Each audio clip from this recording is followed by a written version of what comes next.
اعوذ باللہ من الشیطان الرجیم بسم اللہ الرحمن الرحیم السلام علیکم dear students.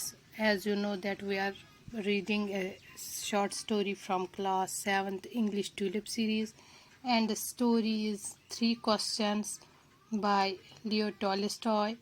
Dear students, in this story, in this short story, Leo Tolstoy tells us about a king that a thought came to a certain king that he would never fail if he knew 3 things, and these 3 things were that what is the best time to do each thing, and who are the most important people to work with, and what is the most important thing to do all the times.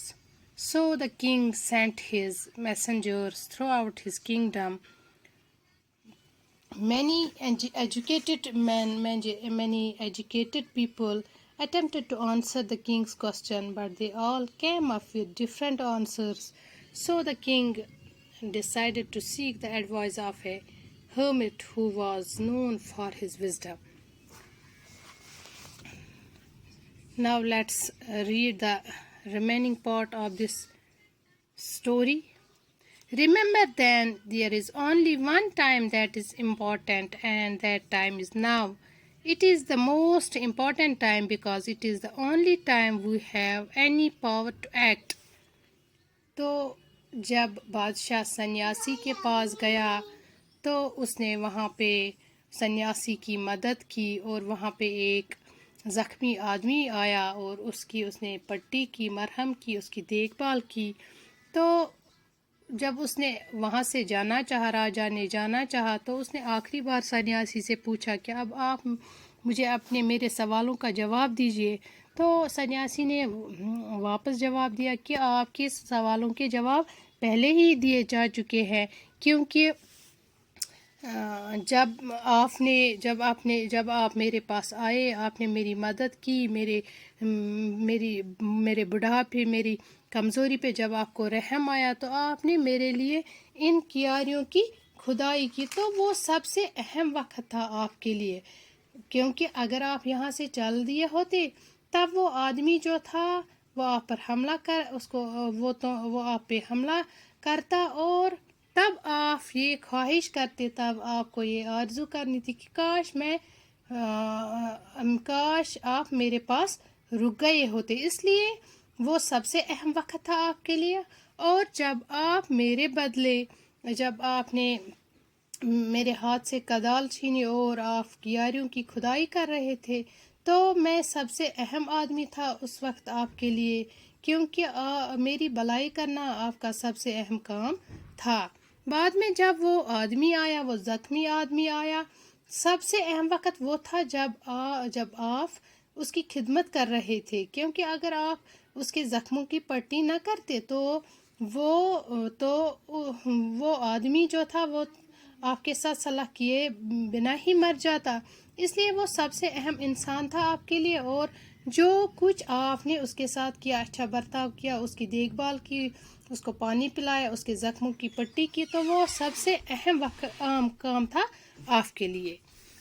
اس لیے یاد رکھو، صرف ایک ہی وقت ہوتا ہے جو اہم ہوتا ہے، اور وہ ہے حال کا وقت، کیونکہ یہ سب سے اہم وقت ہوتا ہے. یہی وقت ہوتا ہے جب ہمارے پاس کام کرنے کی طاقت ہوتی ہے. The most necessary person is a person you are with at a particular moment, for no one knows what will happen in the future and whether we will meet anyone else. اور سب سے اہم آدمی وہ آدمی ہوتا ہے جس کے ساتھ ہم اس خاص موقع پر ہوتے ہیں، کیونکہ کوئی نہیں جانتا کہ آگے کیا ہونے والا ہے، مستقبل میں کیا ہوگا، اور یہ کہ کیا ہم ایک دوسرے سے مل پائیں گے یا نہیں. The most important business is to do that person good, because we were sent into this world for that purpose alone. اور سب سے اہم کام کسی بھی آدمی کے ساتھ بھلائی کرنا ہوتا ہے، کیونکہ ہم صرف اسی مقصد کے لیے اس دنیا میں، ہمیں اسی مقصد کے لیے بھیجا گیا ہے. Now the moral of the story tells us that the importance of time, so we had never to waste it. ہمیں اس کہانی سے یہ سبق ملتا ہے کہ ہمیں وقت کی قدر کرنی چاہیے اور بلا وجہ وقت کو ضائع نہیں کرنا چاہیے، کیونکہ گیا وقت پھر ہاتھ نہیں آتا ہے. It also tells us the importance of people, so we have to respect all the people. اس کہانی میں ہمیں لوگوں کی اہمیت کے بارے میں بھی پتہ چلتا ہے، سبق ملتا ہے کہ ہمیں دوسرے لوگوں کے ساتھ عزت احترام کے ساتھ پیش آنا چاہیے، ہمیں دوسروں کے ساتھ اچھے سے پیش آنا چاہیے. It also tells us that humanity is first prospect of all humans, so we should always do good of others. اور ہمیں دوسرے لوگوں کے ساتھ ان کی مدد کرنی چاہیے، ان کے ساتھ بھلائی کرنی چاہیے، ان کے ساتھ اچھا کرنا چاہیے، اچھا سلوک کرنا چاہیے، اور یہی انسانیت کا تقاضا ہے. یہ سب ہمیں اس کہانی سے سبق ملتا ہے. امید ہے کہ آپ سب کو یہ کہانی اچھے سے آپ نے سمجھی ہوگی، اور انشاءاللہ آپ جو بھی سبق ہمیں اس کہانی سے ملا اس پر آپ ضرور عمل کریں گے. Thank you.